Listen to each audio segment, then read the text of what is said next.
lwedo. Be ikori ne winjo wach Nyasaye. Ne thuon wach mwadwa wuoye en ni mwandu kik teri mabor gi Nyasaye. Wakelo jower mopogore opogore makelo nwa injili makelo ngima. Okidwa koso injili ngima kitayo kod an Lorina Chieng. Happy Sabbath.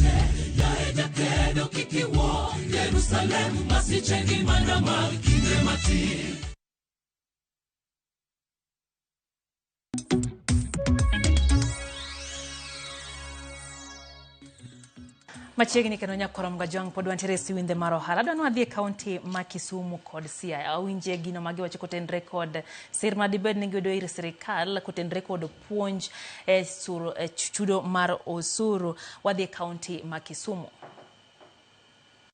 Iluongo ni Pamela Gona. Aloko Jubilee Market kae. Dak Nyamasare. Auso skuma, nyanya, kitungu, gik matindo tindo kama. Gijugo alore gi msigo kakiti odonjo. Gi msigo ma inigo. Msigo kani inigo mang'eny ijuge mamalo. Ka inigo matin ijuge great mar nenene. Mar msigo no. Wave moro danie monokonyo. Nyonge monokonyo wa kanodwa donje nini siasa monochakoni. Mochulo nwa stonda. Dira notamo wachulo. Wave nwate. Mochulo nwa stonde te. Kuro wachako fresh ni be kuro wala be ni ping sane. Kata gimi use chirumbero maber onge. Kibuyo mwonyo wa kabisa. Di kabiro uto ni kibuyo gik bech gi yot karo ka bech gi tek. Kuro ng'eny gi dhi mana nyiewo kibuye. Kuro giwewa kae oandwa ni ping kabisa. Okwadhi maber ahinya. Kuom nyinga iluonga ni Anapeyo. Anapeyo ng'ai. Ana uso Jubilee Market ka. To kar biashara ka to sani to tek. Gimomiyo tek? Jiwo kende wajugo alot kiyago kibuye ijuoge 40. Gunia di. Kichopo ka ichaki ijuoge 40. Gunia di. Mano already gunia no siling 40. Guon mwandu makenonwa mwandu kucho. Gunia achiel siling 4,500. 4,500 na mondo gol mi yude 4,500 na oko yot. Otek. Nyongo no wevnwa. Stonda wajugo gi siling 500 dwe ka dwe. To koro kaka nyongo no wevnwa. Sani mondo mi chake chule mi to bo ok yot. Ok wanyal. Nikech biashara ni piny. Mondo to dwe mar achiel manyo kalon. To koro ne rache moingo te. Ma dwe mar ariyo ni te mar rach makoro akeni pesa odhi kanye. Kata kuma pesa odhi wakie. Juok makae wakanye onego duoknwa e piny. Stonda mojugo gi onego duoknwa bech gi piny. Wadhi e kaunti ma Siaya nyakorom gajwang. Adwa kwayo gavana ni koyie. To mondo wachnwa gima timre bwo bondo ka. Juoko ma bondo ka ok ochung'. Ma wang'eyo mano landnwa malong'o ok ti sani. Kanyo bende goye wang'o nyiswa ndang'a dhi mbele. To bende konyalo paro wan be wan na johala ka joma moko. Nyota manyokalo ni nyo wawinje kendo ne wachamo suyandi. Gavana parie mondo hala maloke i bondo ka e. Pana wapenjo jomoko mi pesa majuoko pile. Gavana Orengo. Duoknwa juok piny. Wahinyore moso taxation on a daily basis. Wahinyore juok mar receipt miyata micha. Mar ariyo plot rent ni malo. Mar adek license sani kabiro. Voucher mimiyo ji kata invoices mimiyo ji ni malo. Jomoko mi 12,000, jomoko 6,000, jomoko 7,000. Wayuak. Gidwol kod pi achiel kaka jomigingo. Dongo uyuak? Wayuak. Joma chulo license dongo uyuak? Wayuak. Mondo duokru ang'o? Duokto sa achiel? Nyaka sa achiel tiende ni en 24-hour clock. Nyaka Jumapil? Oyo, ok en Jumapil. Orengo wagoni ni erokamano ni tich ang'wen. Kod ngeso ni winjo ywakwa pok wajuogo ngeso gi tich ang'wen. Erokamano. Ka johala magolo osuru. Kuom osuru to wago erokamano kuom gima ne timonwa awa gavana. Nitimonwa maber kech ni golonwa juok moko oko. Masani koro johala ni maber kanyo to kane ka ji ywak ahinya nikech ndalo ariyo moko iwene gi magi juoge ta gikwayo ni Jumapil be igol negie mano chieng' lemo chieng' kanisa magi dhi koro chieng'ni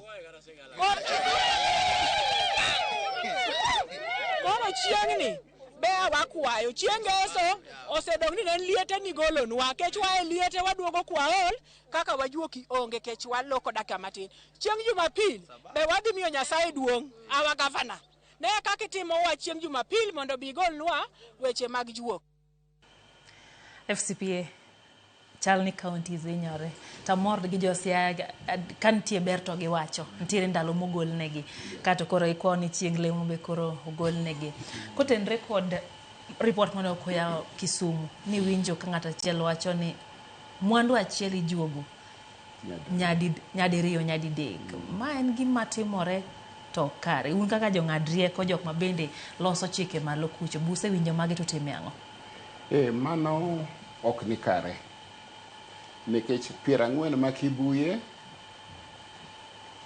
kiwacho adiera onego bed ni dhi ne county government ka duogo e chiro mbero kendo 40 kendo dhi ne county nikech chiro ok en mar ng'ato binafsi mano en gima chiegni kod gima iluongo ni mecho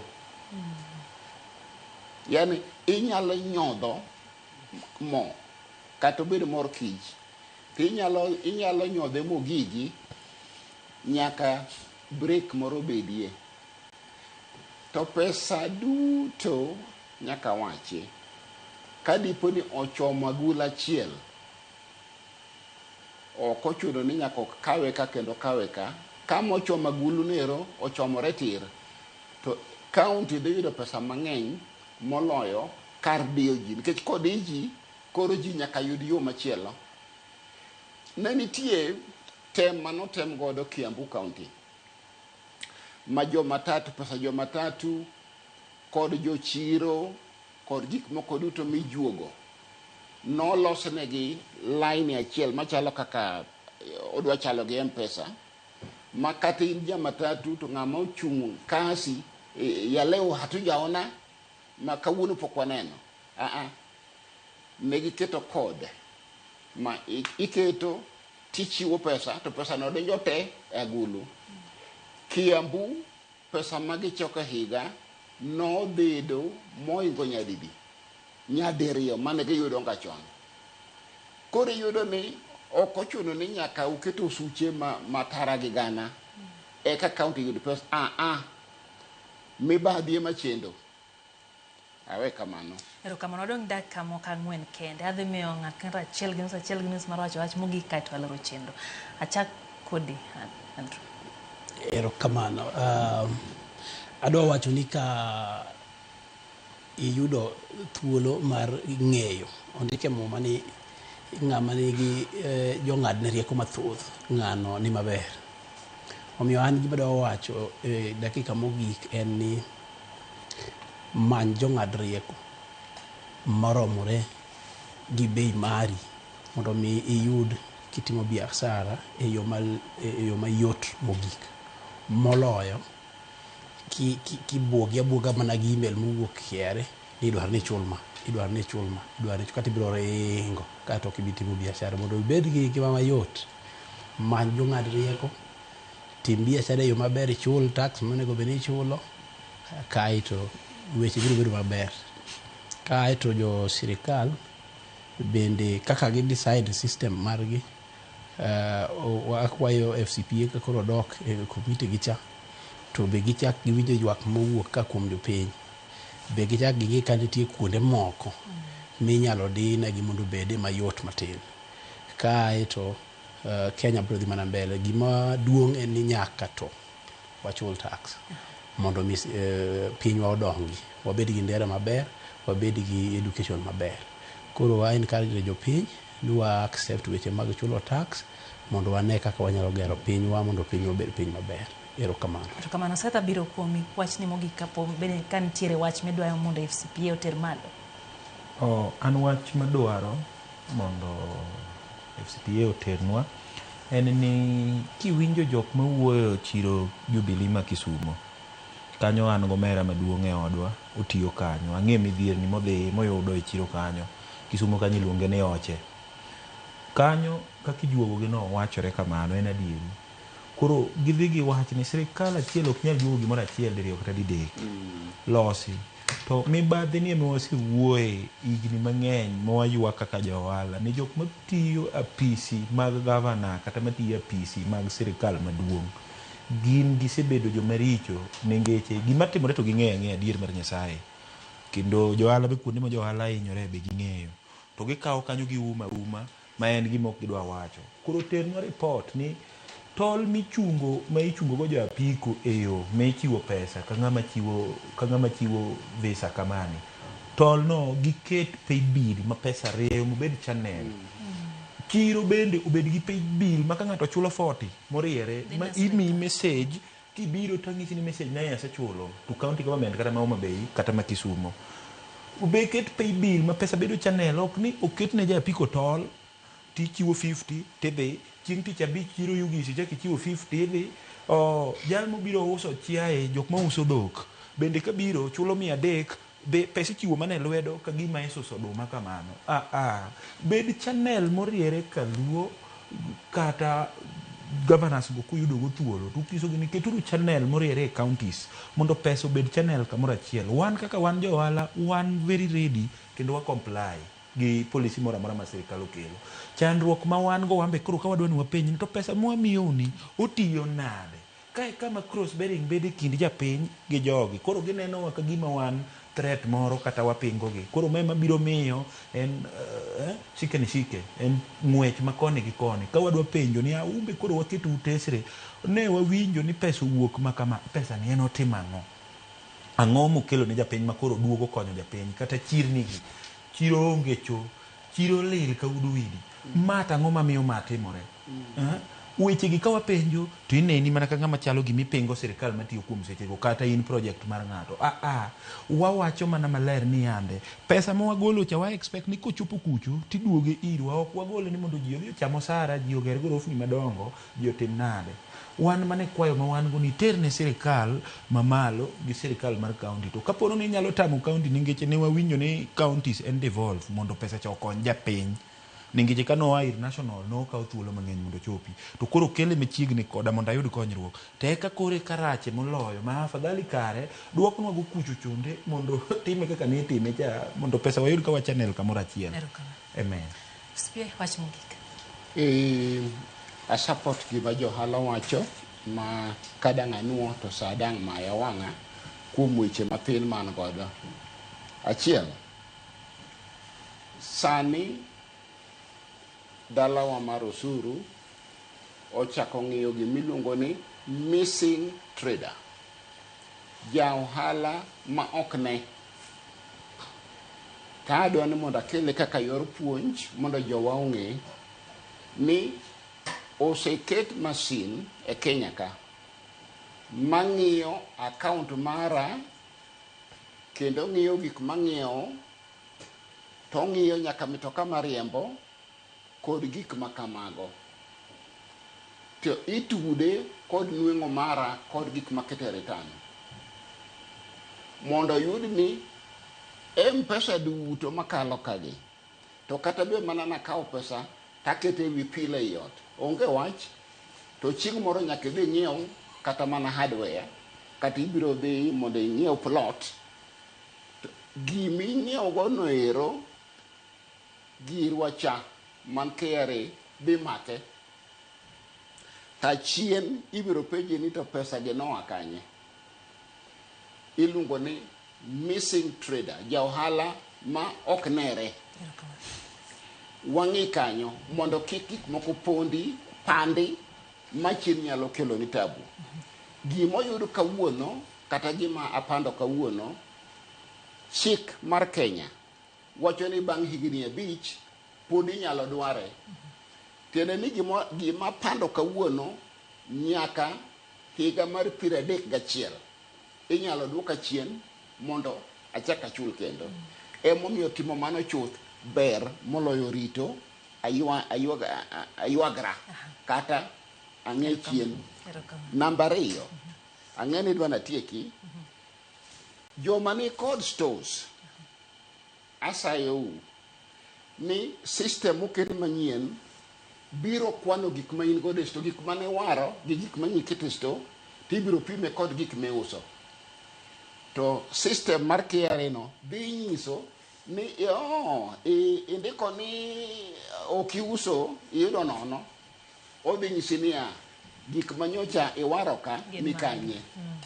Mogik landlords, joma ni kod udi ma ji opango, ang'ado rieko ni sirikal dhi keto gimiluongo ni GPS mabiro ng'iyo plot ka plot, to ok abiro keto inspector mako biro tamiyo pesa to weya. GPS dhi nyiso ni plot makama mar ng'ane, tidhi penji ni gimiyudo nga dwe ka dwe iri. Awe kamano weche to pod ng'eny mag puonj. Pod wabro duogo. Wang'ade gi kanyo. Pod wabro go mbake. Suru Nyakorom Gajwang. Wang'iyo chenro mar chieng' chiro. Wang'iyo chiro ma Mbero e kaunti ma Kisumu. Sa achiel ka to bro dhi nyaka sa 12 gi nus kata sa achiel. Sani tinde wadwaro ni gado ti 24/7 mondo mi ji ous kata otieno. Beta no sekelo pod organize mondo kaka nyalo uso kata nyaka sa 6 kata sa di kaka gihero. Omiyo sani koro en thuolo. Chon to nwalore sa 12 gi nus rumo jiwa. Koro kanwa yudo ni ji chandore joma e tich modeko, koro nwabedo piny ma kaunti nokelo nwa taya ka. Omiyo sani koro taya nitie kamoro amora e kona de. Waneno ni wadhi yawe, wabiro weye kata nyaka sa 4 kata sa 6 otieno. Ng'ama nyalo to biro use nyaka seche ng'ato bi ng'ato biro nyiepo. Mokwongo en insecurity. Ka giloso na korka security no, tang'eyo ni ka koro ni thuolo. Nikop ka weche ng'enye, timbe ng'enye. Ka gung'eyo Kenya masani, vijende sani odonje weche mag dawa ya kulevya na nini, nyithindo biro osetieko skul to onge tich, koro shida nitie. Omiyo mano concern marwa kabisa. Ni mar chiro ni anyalo wacho ni okonyo ji. To konyo nyaka mine e chiro ma wantie ni sani, nyithindo somo. Nyithindo graduates mang'eny. Koro gibiro gitiyo mana kodwa ka. Giuso mana ka. Omiyo concern marwa dwaro no yawre malach mondo bedi mondo konywa nyaka nyithindo mar wamanyo ne nyithindo tich ok manye. Nyithindo manyo tich ok yudre. Omiyo waneno ni ka gin ka to wan ka gibiro use bethe waka ka giendelea gimanyo pesa. Mano ni kidieny marwa mar chieng' chiro Nyakorom Gajwang. Obro bedo kwadhi e chiro ka chiro mar ng'iyo weche magin go. Iwinjo ka chiro Mbero gintie gi ywak mar arita kata insecurity. Giwacho ni owinjo bed ni iyudo kaka inyarita makare. To kamano kuom ketera Mogi TV chenro masiwinde mar ohala asubir gi FCPA Erastus Kwaka Seth Adera manja ohala kachel gi CPA Andrew Grone giduto e go mbaka kotenre gi chudo mar osuru mitimo gi ohelni matindo. Ma en mbaka mokrum Nyakorom Gajwang pod obro medo dhi mbele siwinde mar ohala kete manaka era Mogi TV yawe thuolo ne chenro manyien mar weche manyien mar migago. Nyinga Lydia Okeyo. Ritu masana.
Nyakwar Ramogi ne en jamadar mar lweny mar lomo tuo to kod mar kor lwasi.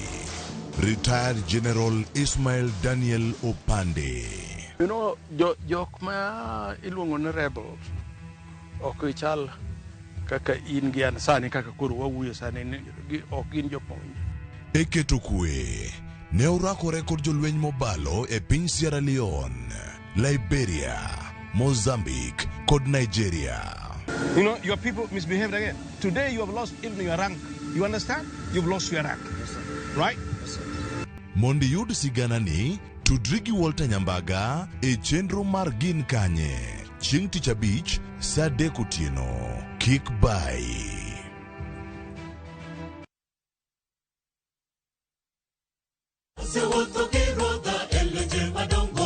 Ma en Injili ngima. Injili makelo ngima.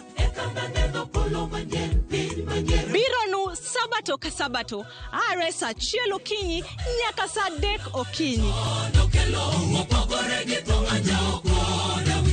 Wadhi kelo nu chenro mamit ahinya. Jok manoko somo lesson, wadhi bet gi lesson mar juma. To Nyasaye dwaro ni seche duto kata piny obedo matek machal nade, to challenges moro mogodo kik golwa kuom Kristo. Wadhi bet gi children's sermon ma wadendo ni Lulu mag Yesu. To noting'o ligangla mondo hikre ne kedo. Be iikori ne winjo wach Nyasaye. Ne thuon wach mwadwa wuoye en ni mwandu kik teri mabor gi Nyasaye. Wakelo jower mopogore opogore makelo nwa Injili makelo ngima. Okidwa koso Injili ngima kitayou kod an Lorina Chieng. Happy Sabbath.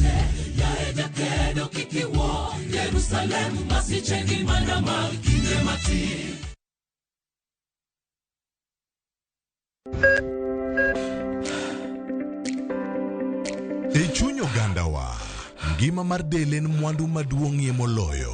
Mondo tekruok mar dende obed maber, ok gin ga gik matek. Gin gik maluongo ni lifestyle.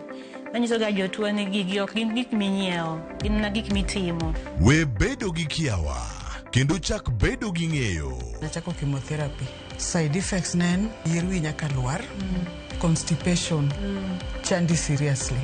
Waruaki e penj laktar, ma en tudruok gi lakteche molony. Isamithir jahocho cha, nyaka ibed ni iseng'eyo ni mae shida ma an godo, to adwa konyo. Chakre weche thieth kod chiemo mar mine mayach, nyaka e weche thieth mag tuoche masiko. Wakelo od thieth e od dak. Tuo mar rheumatic heart disease ni landore sana e gwenge ma poverty nitiere. Riwri gi Ruth Otieno, wuok tich nyaka tich abich, saa 12 odhiambo.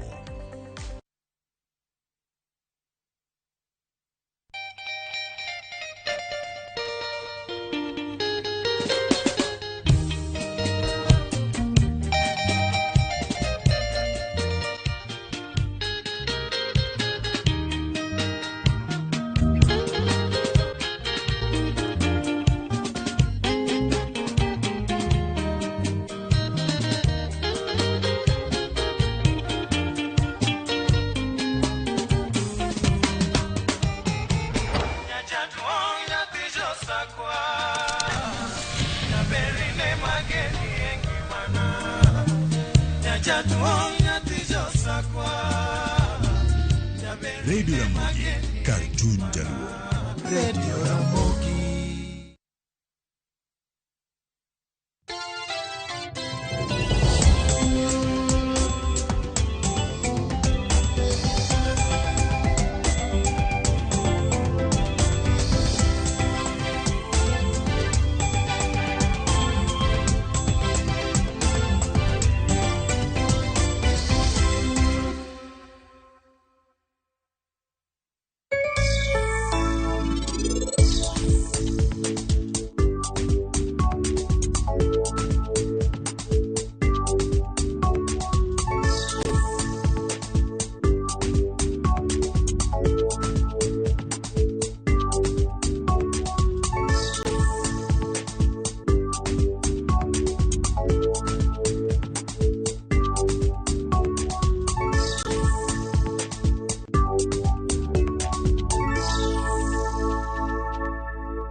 Achiel kachiel kowuok e tudruok maduong' moloyo e pacho ka mangima Communication Center Nairobi ma en Ramogi TV, to waikore makare gi weche manyien mag migago ma moko kuom weche mwakelono gin kaachiel gi duoko mar Edwin Sifuna to kanyo landi ni ogole oko kaka jagoro maduong' mar ODM. Magi to gi mamoko wawinjane thuond weche.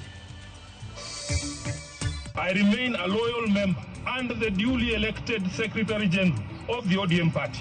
I remain committed to the struggle for a fair, just and democratic Kenya. Senator ma Nairobi Edwin Sifuna oramo ni pod en jagoro maduong' mar ODM koko ni okang' mathule oko e komno nodhi ataro mar chik.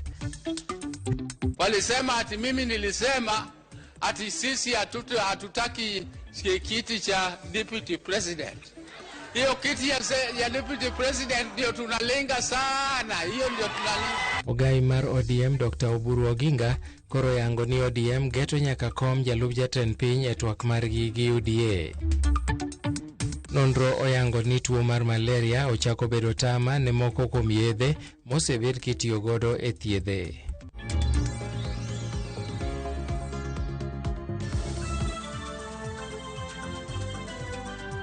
Machiegni migago nyinga Milton Ochieng. Senator ma Nairobi Edwin Sifuna oramo ni pod en jagoro maduong' mar ODM kaluwore kod chik ka bende onyiero jotend duond burano manyogole e lemono. Kanotwag gi jofwamb weche kawuono, Sifuna noko ni ok ginyal yie mondo mi orocho okenge mag demokrasia mane Raila Odinga okedone kosingo ni giikore maluwo kendo rito ling'any duto mag Raila Odinga.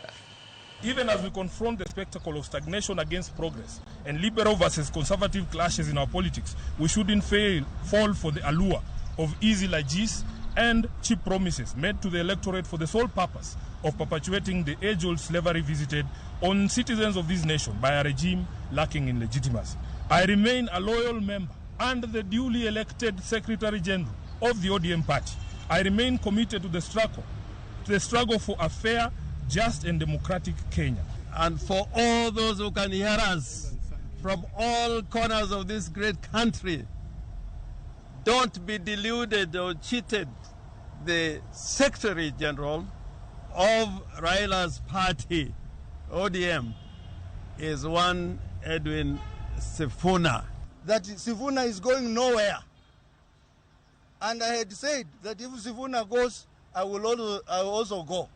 I want to say that these members have agreed that we will fight the war, and we still recognize Sifuna as our legitimate Secretary General, as you will discover shortly. Jatend migao mar omenda John Badi onyiso mor mare kaluwore go okang' mathich oko Edwin Sifuna kaka jagoro maduong' mar chamano. Kolose wang' jowi mar Citizen TV Otieno Manyoro, Badi noko ni orwako okang' makamano kolero ni ma en yo matieko tungni matindo mosekwako ODM. Sifuna is supposed to be the spokesperson of the party. When you are spokesperson of the party, you don't speak your mind to the public, contrary to what the party has resolved. What you speak is what the party has resolved. So your mind you speak in the meeting. If it is Central Committee, you express yourself. Once a decision has been taken at the Central Committee or National Executive Committee, that binds. If you don't want to communicate that position, the best thing, the most honorable thing you do is to quit that position. Why not just reprimand him? Or do you think he was a loose cannon? I am not sure whether he hasn't been reprimanded or what exactly reprimand means here. Because we have different ways of reprimanding party officials. Parties don't go out to shout to Kenyans that we are reprimanding our party leader or we are reprimanding our Secretary General or the chairperson. What parties do is to talk to you, and if you cannot listen to the party, then the party takes a decision. And the decision can be taken at the party organs. And I'm happy that at least the party organs are now acting. And to me, they have acted within the law, within the constitution of the party. National Executive Committee has just recommended. Sifuna has not been removed. He has been recommended for removal, and in its place, the moment you recommend, then you put acting until it is ratified. First, it should go to the National Governing Council. Then it goes to the National Delegates Conference. By the way, National Governing Council can put an acting Secretary General who would effectively execute the mandate of the Secretary General, awaiting the ratification by NDC. Yeah. So, listening to what came out of Mombasa, I think the party has followed the party constitution. Remember, Sifuna was not just any other member. This is the Secretary General of the party. And let me tell you, Jeff, and my position has always been that sometimes we pretend a lot.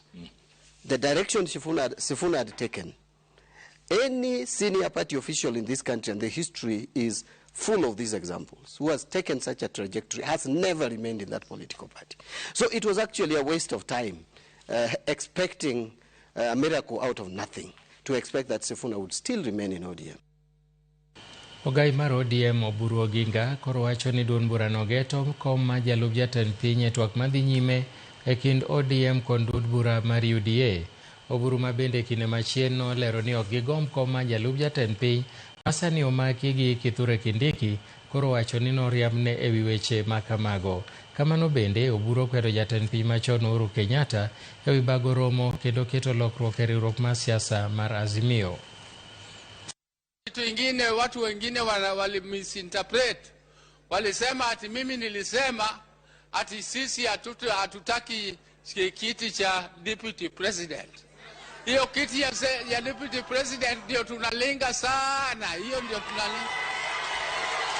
Nilisema ya kwamba huyo deputy president hatuna nini chuki na yeye kwa binafsi. Yeye binafsi hatuna maneno naye, lakini hiyo kiti ni kiti ya public.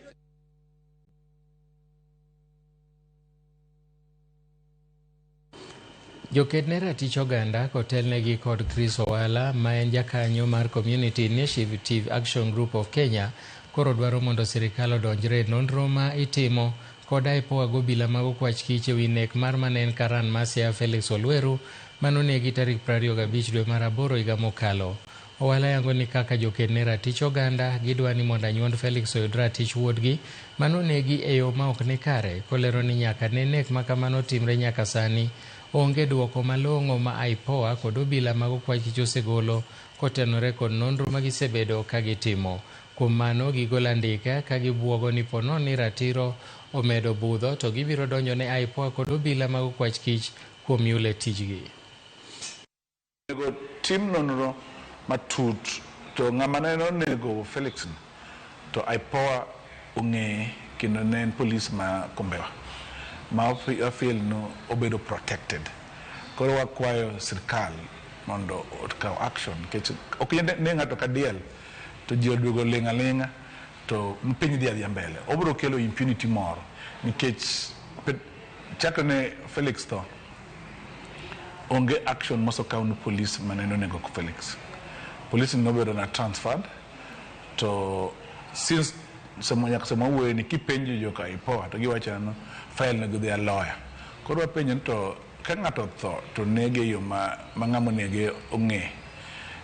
Tang' mas tamo jogi kawatwa mondo gidhi mbele gitim nonro yo mapio mondo gimi family justice mondo bed gi closure. To wafil no kok gi dhi mbele bogi kawatwa to bro wuoyo gi migopi mege sirkal mondo wadonje na IPOA, wadonje na private prosecution so that kata ka AG bro dhi court no golo gino no konego wadhi go DP to but wafil no action mondo nyaka tim kata ken mana petition international community for inaction to wafil no nego watime mondo family mar Felix obed gu closure.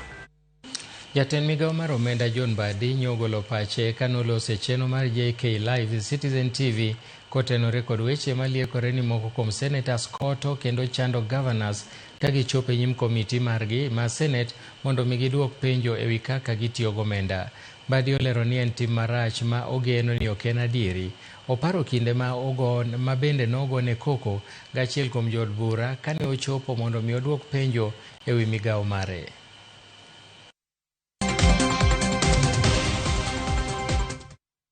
In history of this country, Public Accounts Committee. And if it can be mentioned adversely, it is very unfortunate. But I will tell you that extortion is not, this accusation on extortion is not new. And I think Parliament needs to do some self-reflection and just ask themselves, do we have some bad people among us? There may be very few, but they need to be smoked out.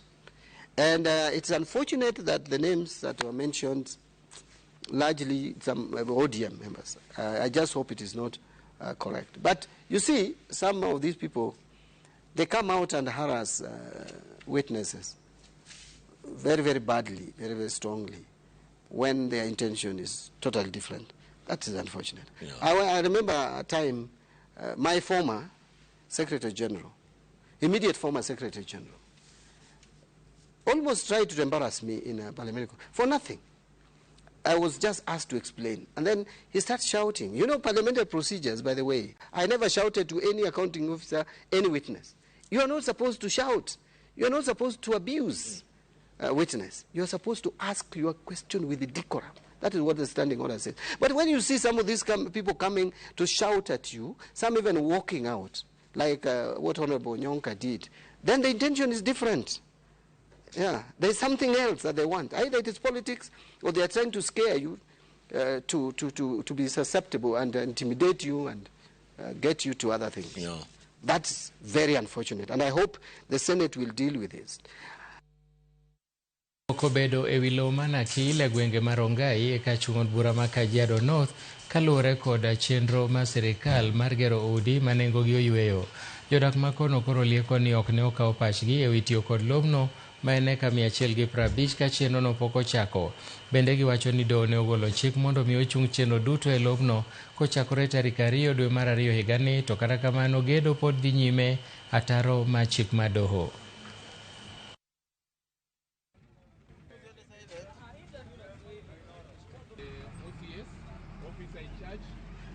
Na mimi ningeomba ya kwamba rais aweze kuchukulia sheria wale wafanyakazi wake ambao wanafanya kazi kinyume na sheria. Ya kwanza, kama ni suspension, waweze kupewa suspension, kwa sababu hawa ndio maadui wake wa kwanza katika ujenzi wake wa nchi ya Kenya. Ya pili ni kuhakikisha ya kwamba wananchi waweze kujua kwamba hii land ni ya community, na tulisema before anything happen kukuwe na public participation, na hiyo public participation itatupatia nafasi ya kukubali ama kukataa. Sisi kama watu wa hii community tungeomba kila kitu ile inafanyika kwa ile shamba iweze kusimama kama vile tumepatiwa orders na koti. Na ningeshukuru tena koti sana kwa sababu wametupatia hizo orders, na ni vizuri wale wako pale waweze kuheshimu hizo court orders. Ni vibaya sana kuona ati watu wako na nguvu, wako na pesa, wataka kugrab vitu za umma. Hii kiwanja ni yetu, hiyo shamba yote, hiyo 144 acres, hiyo ni community land. Tumezaliwa hapo, watoto wetu sisi wenyewe tunachezea mpira hapo, vitu mingi sana zinafanyikia hapo, so tunataka tuhusishwe hata sisi wenyewe. Erokamano Nyakaramogi, magi gin weche manyien mag migago kowuok e Ramogi TV wakawuoyo mokwongo. Pod waduogo gi mathoth.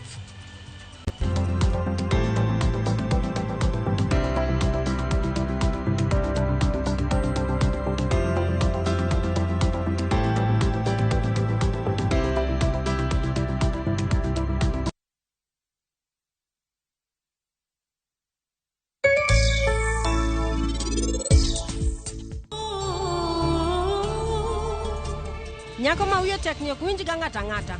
Nyalo bedo ni en osiep pari, kata kamano an aneno koko mora kata matin. Refisha ushinde.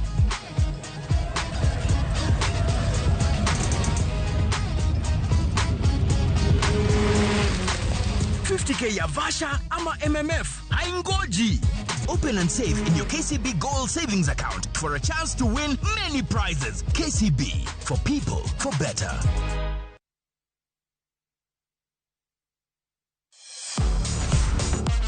Ne thuolo mar yudo weche tuke duto nyaka mopondo. Mbaka makende mag jotugo kendo mag jomolony weche tuke. Can you believe it? Magite yudore chenro mar pau tuke. The 4.84 kilometers. Nonro matut kod gigo matimre manyien mag tuke duto mawuok e piny mangima. Tudri kodwa ngeso ka ngeso Ramogi TV. Kochakore saa 8 odiechieng' ka wami gik motimore pau tuke.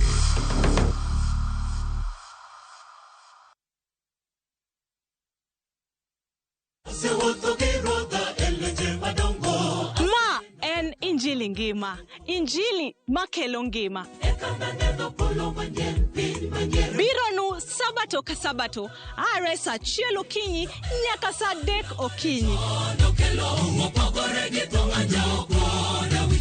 Wadhi kelo nu chenro mamit ahinya. Jok manoko somo lesson, wadhi bet gi lesson mar juma.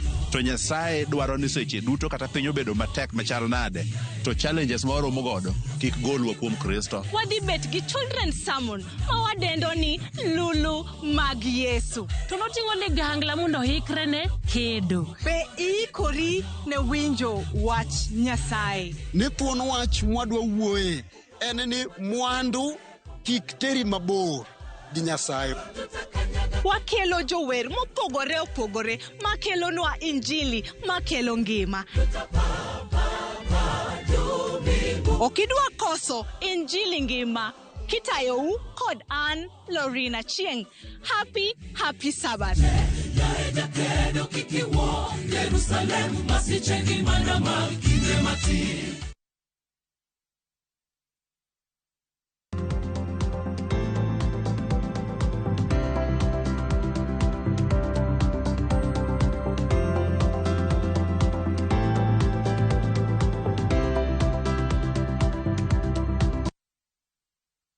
Machiegni kendo jodak e boma ma Migori dwaro mondo miten kaunti ma Migori oket chenro mar yweyo oko oloko kod kuonde ma oula kale e kinde ka kinde ka giywak ni oloko kod kuonde ma oula owinjore okalie odinore kendo osebedo ka kelo pi oula mathiro ohalni mag ji e kinde ka kinde mana kaka George Juma leronwa. Koro kod chwe kaunti ma Migori luoro koro osemako thoth joal boma Migori mawacho ni kinde bende koro kod chwe pi osebedo ka koro donjo kuondegi mag gitime ohala kendo dino nyaka yomodonjo kuondego mag ohala nikech oula kaachiel kod oloko ma odinore. Wawinjo matek saidi sama koth chwe to nikech e area mwantieni wachal mana jomodak e nam moro ma Kabuto cha koro kata ng'ama konywa ka onge joma kaka joduka wagolo pesa maduong' emomiyo wawang' ka ji ok nyal biro e dukawa. Mtaro moro osetagowa, mtaro ma pesa oda madhi tero pi Onyinjo. Mtaro ni osebedo kopong' ndalo mang'eny masani dhi higa achiel. Johala maka oseywak e mtaro ni, jogi golo osuru, to jogi osebedo ka hinyore gi pi pong'o nyaka utegi. Tiere chenro ma sirikal osebedo ka keto mondo ne ni olalogo oyaw mondo pi omol e yo maber. Rito ler ok en tij sirikal kende, ochakore kod in gi an. Kokanya rito ler ira to wabosiko kwa wacho ni sirikal isaidia. Kar dak mar Onyinjo boma Migori en achiel kuom kuondego ma jodak kod johala osebedo ka ywak ni oula kod oloko mathoth odinore kendo seche ma koro koth ochwe pi donjo nyaka kuondegi mag ohala. Ocha gige wagi onge ng'ama ng'iewo. Kech kaka gikadh onge to kanam ng'ato rwako wuochene dwang'o koyor pi. Odhi maka machielo. Ni Migori be kaka population ne medore, ohala be medore. Iyudo kaka mora mora ichake ohala to ja ohala mora mora dwaro ni mbele dukane okete calvert. Calvert go ok gidhi e office mondo gipenji ni onego kete kama nade to onego bed size machalo nade. Koro kiketo size calvert ma diameter ne tin tiyudo ka kelo blockage.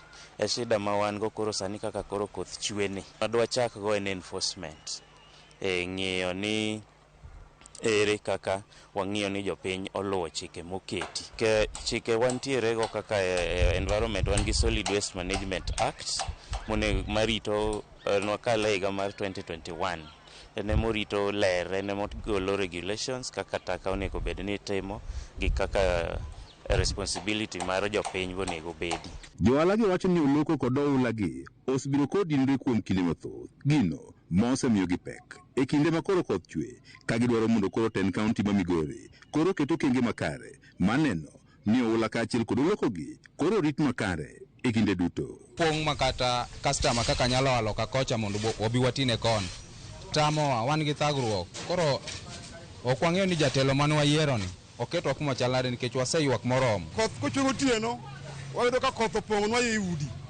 Pi opong'o yot kendo yudo ka pi opong'o ot ma gik moko kethore, mwandu mang'eny okethore serious. Tend kaunti ma Migori wani gisebedo ka giyweyo mitaro kaachiel kod oula e kinde ka kinde. Kata kamano, moko kuom johala kod jodak e boma Migori ema osebedo ka koro wito takataka e oloko gi kaachiel kod oula, ka bende ema koro kelo dinruok magi. Mang'eny giwuok kaluwore gi kido kata timbe mag johala mar wito takataka mowuok kuondegi mag ohala kata jodak e residential areas.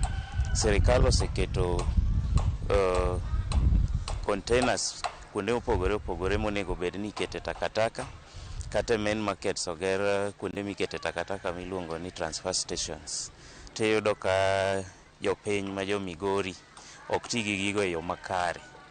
Johala gi jodak makawo takataka to kete mtaro. Jatend migawono mar Apaye kaunti ma Migori Jomo Ring'o wacho ni migawo mare kawo to ndiko migepe moko mag piny owacho mag kaunti ma Migori dhi nyime mar medo keto kenge mar yweyo lokogo kaachiel kod oula. George Juma, Ramogi TV, Migori. Jatend piny William Ruto otele chenro mar pogo omenda mag nyota e kaunti ma Mandera kojiwo rowere makono mondo ne nigi tiyo makare gomenda go. Jatend piny kod jalupne Kithure Kindiki owuok tung' moso kod Rigathi Gachagua magikoni orocho chenro mar chwalo kony ne jodak ma nyandwat mar pinje mag Kenya kendo ok owinjore owuog e weche mag dongruok makono. Wako huko Nairobi kwa mahoteli, kwa ma press conference huko Lavington na sehemu zingine za Nairobi, wawache kuongea mambo ya Northern Kenya wakiwa Nairobi. Watembee hapa Mandera, watembee Wajir, watembee Garissa na Isiolo, waongee wakiwa ground ndio wajue hii Northern Kenya iko namna gani. And we don't want lectures from hotels, lectures from Nairobi. We want practical solutions. Long time vijana wetu walikuwa katika kiwango ya AOB. Ndio mnasikia viongozi wengine wanajaribu kusema ati rais anapoteza wakati kwenda program ya nyota. Ati rais amepoteza wakati kuja Mandera program ya nyota. Kwa sababu mentality yao ni ya zamani. Wanafikiria ya kwamba vijana wetu bado wako AOB. Tunataka tuwaambie vijana wetu sasa wako kwa agenda. In fact, agenda number 1. I understand them. Mimi nawaelewa. Nilisikia watu wengine hapo. Wengine nimewafukuza kazi kwa sababu ya kuzembea na kwa sababu ya incompetence. Bishop mar kanisa Marco Pere, Diocese ma Kakamega Joseph Obani, koro dwaro ni sirikal mondo ting' malo chal mar kuonde somo e sikunde mag piny owacho mantiere rang'iny mar C4 kaka yo mar goyo gi jek mondo gibed kod nyalo mar piem kod sikunde mamoko e chiwo lai mar somo mar CBE. Koloso kod ute fwambo e kachung' od bura ma Shinyalu e kaunti ma Kakamega, Obanyi nokwayo sirikal mondo ting' malo alwora mar somo e sikunde mag C4 kowacho ni chal marach mar sikundego emomiyo thothgi nigi jopuonjre matin ma jo grade 10. Bende oyango ni thoth jopuonjre oserem chopo e sikunde mane oluongi e grade mar 10 nikech nok mar omenda mar somo. When you have 1,500 grade 10 in a school, the care in that school, how is it? And then you have a school where it's practically empty because they didn't go there. We may look at numbers and forget that these children are human beings who need to be taken care of. They need values. They need accompaniment, personal accompaniment. How does a school accompany 1,500 grade 10 who have just come into school? And yet we have another school which does not have anybody. So again, the government need to look at how do you distribute. It should pump resources into all the schools, and especially those ones which are vulnerable, so that we have children being taken care of. Senator ma Kisumu Ngire Tom Ojienda ne otimo romo makanyakla mabende noromo gi councillors 80 machon ma kaunti ma Kisumo. Romo ni manotimore dalane Mawasi mageto riwo oganda kod telo ma kaunti ma Kisumo.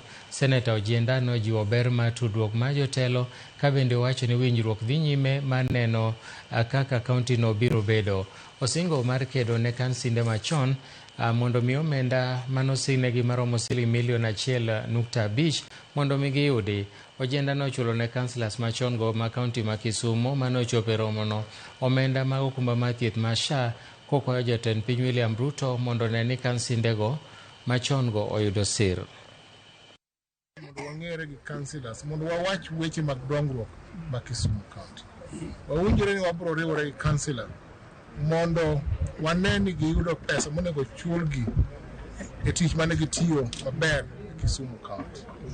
Wabiro riwore gi sirikal kokalo kuom President William Ruto mondo wasir weche mag councillor mabiro biro e parliament wa ne ni ochulgi pesgi mabiro ng'iyo welfare margi gi ngima margi bang' retirement itiyo matek ne jopiny.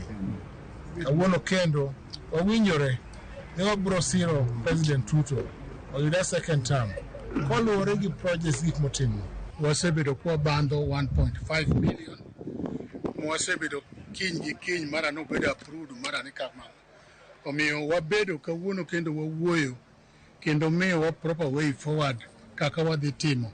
Mar ariyo, agone erokamano kuom neno plight mar councillors mochulo nwa SHA everybody manobiro kata mantie te. Mochung'ne kedo gi mibadhi ACC ochako timo nonro kaka kaunti ma Bungoma notiyo gomenda mawachore ni nong'iewo yiend maua ma dusruok e skuku mong'ere kaka Christmas tree manokawo $3.6 million. Maeri motelo ne bende jod bura 22 ma kaunti no notimo limbe e piny Uganda gino manokawo omenda maromo $6.6 million mar jochulo osuru. Ka idayo dho gavana ma Bungoma Kenneth Lusaka gi duol mochung'ne nono kaka tend kaunti no tiyo kod omenda od bura ma Senate noyangore ni kaunti no notiyo gi $3.6 million e dwe mar 9 2019 e ng'iewo yiend sikuku dweche 3 motelo ne chakruok mar sikuku. Duol mar ACC koro oro oboke ne karan mar od bura mar kaunti no mondo mi ogol obok manyiso kaka omenda go notiyo e ng'iewo yien no kod wuoth mar jod bura 22 manodhi Uganda mabiro konye nonro kochopo tarik 16 mar dweni.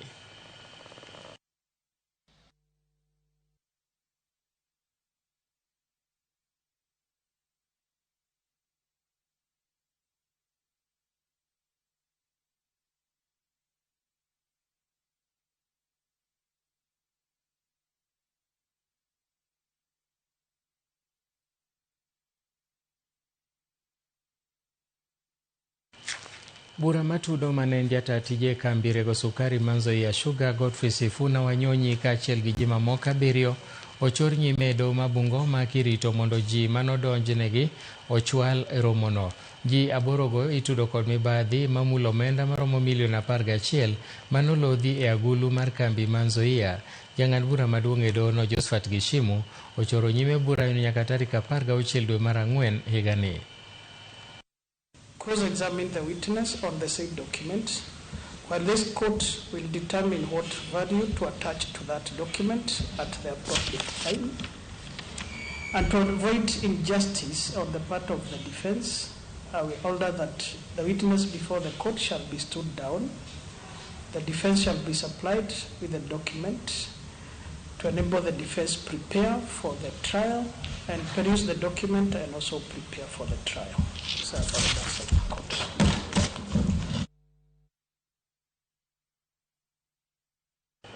Riwruok mag weg kuonde math mag bache e boma ma Kisii okwedo sirkand kaunti no e wi chenro ma gin godo ma chako timo pedha mar manyo johala mane ok ong'ado lesen mag higa mokalo. Ka gilose boma ma Kisii, johala go ywak ni gisesandore malit e lwet apisa go ka ohelni magi bende giloro ka giywak ni thuolo manomigi mar ng'ado lesen kochopo chieng' wuok tich mar juma mabiro chuok mokalo ka bende gilero ni ohala ok dhi maber kodgi. Johalago dwaro ni Gavana Simba Arati mondo odonjre wachno mosekelo ywaruok e kindgi kod apisas mag kaunti ka gilero ni en ngimagi kidek rochore chutho ni weche mag ohalago.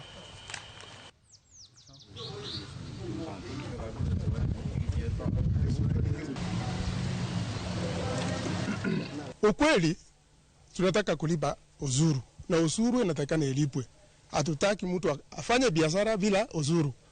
Lakini kusema kweli ile wangefanya wangetupatia muda. Wakuje hata tuwaeleze sisi kama leaders. Tupite kila mahali tuongee na hawa members ndio sasa wasikie malalamishi ya county.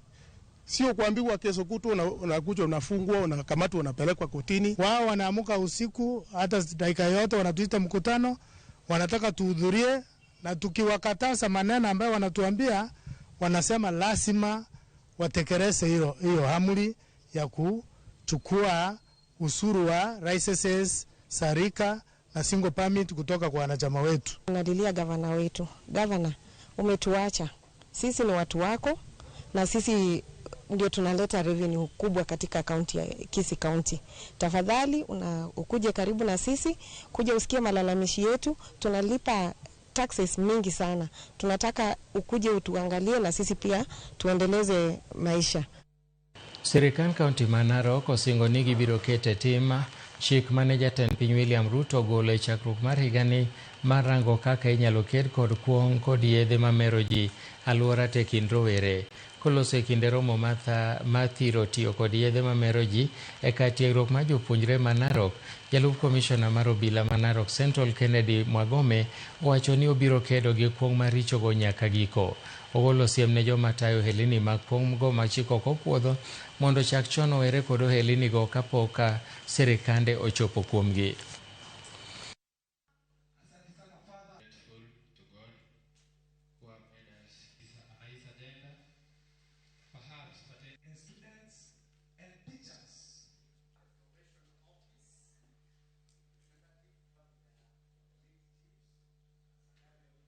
NACADA continues to anchor its work on three main key pillars.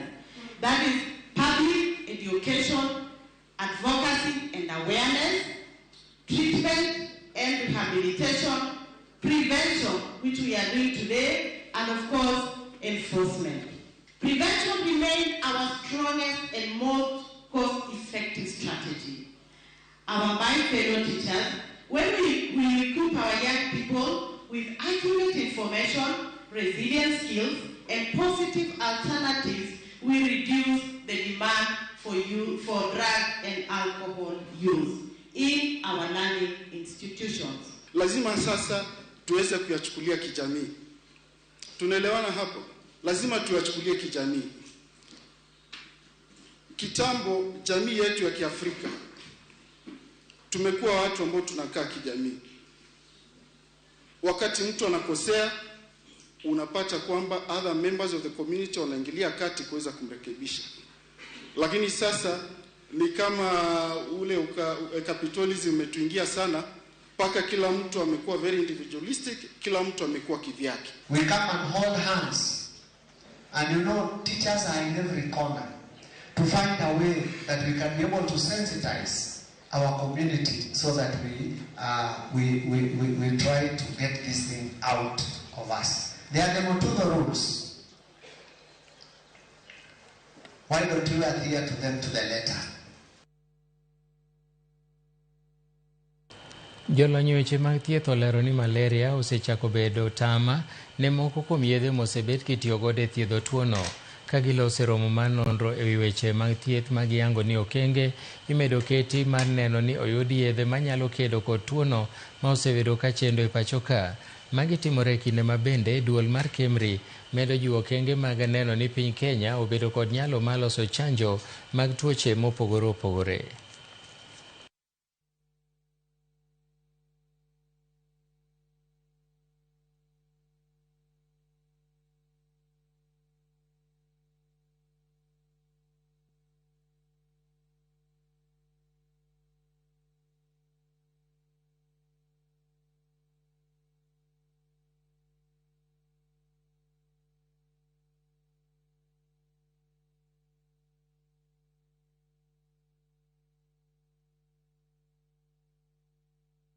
Duol mochung' ne nonro mar thieth e pacho ka KEMRI oyango chenro mar chako loso chanjo ne nyithindo minyuolo kapok ndalogi oromo kaachiel kod mago minyuolo gi kilo matin. Nyithindogo mathoth giyudo kute makelo athung'a mar pneumonia. Jafwambo marwa Judith Omondi nigi ler mathoth. Fuong'ruok nyalo neno ne jonyuol mag nyithindo ma inyuolo kapok ndalogi oromo kata ma inyuolo kod kilo matin. Poni jolony mag sayans kod thieth obiro kod chanjo mar kedo gi kudni ma oyang kaka Klebsiella pneumoniae makelo athung'a kido mar pneumonia. Kaluwore kod jolony, e nonro ma gisetimo e moko kuom ute thieth e kaunti ma Kilifi, Nairobi kaachiel kod Kiambu, e kwan mar nyithindo ma inyuolo ka ndalogi pok oromo ma irwako e ute thieth, 30 nyaka 40 yudo tuoni higa ka higa, ka atamalo 20 chuo wito ngimagi. Ka koro chanjono ma ichano chiw ka okalo kuom mine kapod yach ema nyalo konyo reso ngima nyithindogi. Mortality is quite high. We have mortality of over 20% within this group. Vaccine is an option for them, but remember they are neonates. They get their immunity from the mothers. My work is trying to see which Klebsiella pneumoniae types that are within causing infections within these babies in hospital. So the idea we are having currently now is to develop a vaccine that we give to the mothers.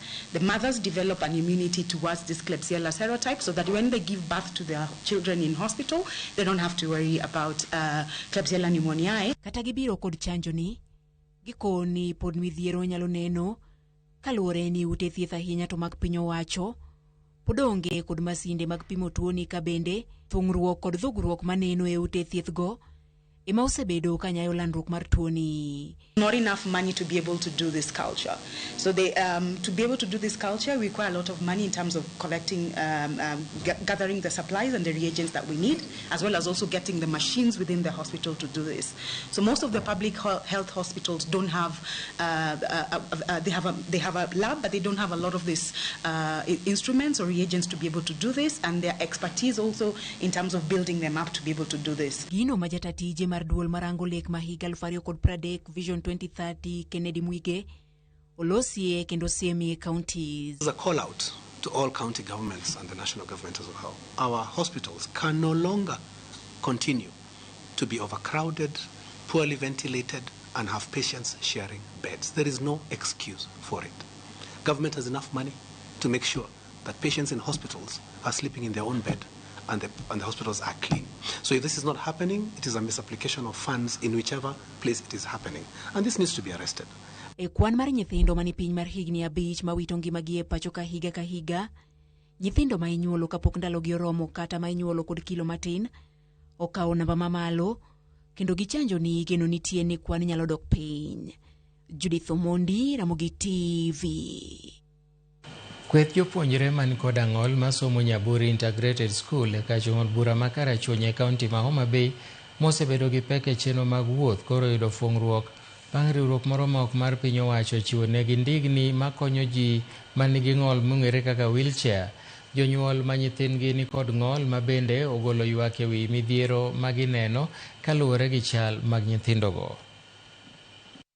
Wacho maongere ni Jonathan Reis Ovop komakore gi osiptal mar Liten AIC osebedo ka siro nyithindo mane kod ng'ol mopogore mondo gibed kod yot e chenro mag skunde mag some. Achiel kuom chenro mag timo en chiwo wheelchair ne jopuonjre mane kod ng'ol mopogore e skunde mopogore mag some e kaunti ma Homa Bay. Ka jatatije maduong' e riwruogno Caroline Kisuge mane loso e kinde mane gichiwo wheelchair ne moko kuom jopuonjre masomo e skund nyithindo mane kod ng'ol ma Nyaburi e kachud bura ma Karachuonyo. Wacho ni thoth nyithindo ma kamago neno pek e sombgi nikech onge mag gigo manyalo konyogi e chenro mag wuoth e skunde ma gisome. Watudore gi joma moko bende matimo kedo ne ratiro ne nyithindo modak gi ng'ol mondo wanyis jo community ni nyithindo modak gi ng'ol bende gin ji to kendo nego migi thuolo maromre kod nyithindo mamoko.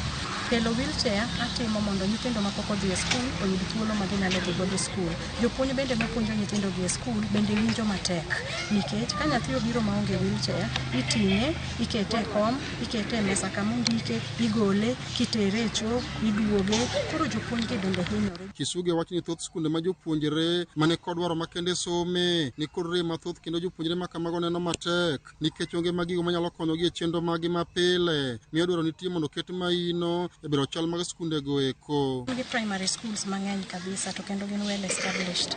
To special school to wich wil godo. King'iyo kata mana buildings man kaendi ok diromo nyithindo. Ma en school maduong' kendo en national school, onego bed ni kawo nyithindo mang'eny. To ok ginyal kawo nikech facilities gitin godo.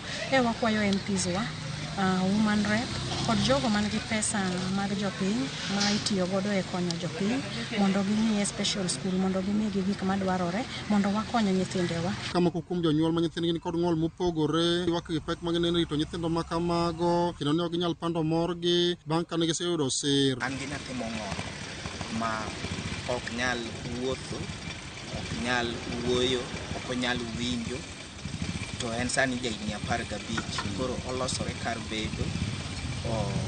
Pek nitie mar mondo nyiew pampas pile ka pile. Yudo ka seche moko bedo mapek ahinya nyathi ka inano kidwa dhi kata kamoro iduro ne ot kod kiwuok nikech kiweye to nitie kaka gineno ni ok en ng'amoro obed kata e kind ji. Koro kawuono ka Nyasaye omiye timo nang'o na yudo wheelchair anyalo weyego kata ketege e dhot oko kanyo agone erokamano. Kawuono adhi rwako tielo manyien mondo awuothe kaka ji wuotho nikech mostly wan gi pek nikech kwa be kuonde ma ji nitie to wayudo ka ok wabed accepted maber. Koro kwa bedo gi tielo ni kaka wuono dakawe ni koro abiro nenora ni an bende ok abed stigmatized. Ji neno ni kare abende an dhano nyalo wuotho. Alia Beach, Ramogi TV, Homa Bay. Erokamano nyakwa Ramogi, wadhi e yweyo mar ariyo, ka waduogo wabiro nigi mathoth.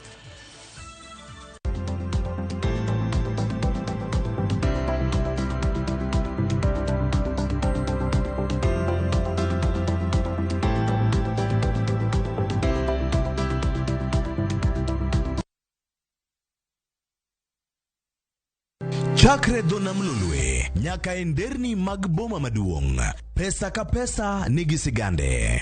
Kae en kar dak mar joloko ohala. Growth wa mostly bedo attributed to consistency and hard work. Kokalo kuom jo ohala manyiso rieko margi e ohala mopogore opogore.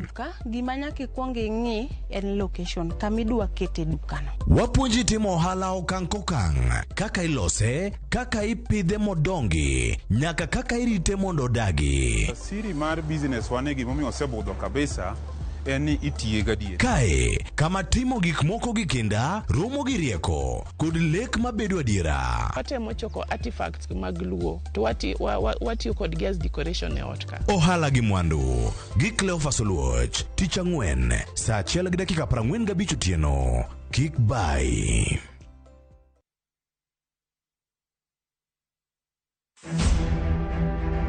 Nyakwa Ramogi ne en jamadar mar lweny mar lomo tuo to kod mar kor lwasi. Retired General Ismail Daniel Opande. You know, jok ma iluongo ni rebels ok ichal kaka in gi an sani kaka koro wawuoyo sani ok gin joponj. Eketo kwe ne orakore kod jolweny mobalo e piny Sierra Leone, Liberia, Mozambique kod Nigeria. You know, your people misbehaved again. Today you have lost even your rank. You understand? You've lost your rank. Yes, sir.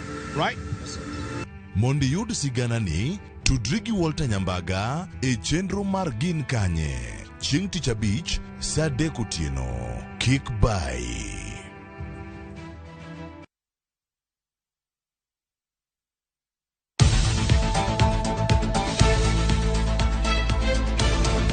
Nyakwa Ramogi, tok tich matek en kinde mag midhiambo. Kendo isechopo pacho kidwaro ng'eyo mago motimore pacho ka to kod pinje maoko. Chieng' Tich Abich ka Tich Abich tudhi kod Auchieng' Emmanuel chenro mar Ang'ich Welo ka achiel kod Oimore kama wakeloni weche manyien mago monon, modo kendo luweyo makare. Bende watwako ji mopogore opogore e lony magi magintiere godo mondo mi wagol odok e iti. Tok mano kende bende wantiere kod chenro mar Gin Kanye mabro mi sigana mag thuondi luo, jogo mantie, mago magitimo to kod mago manegitime kinde ma okalo. Kik bai.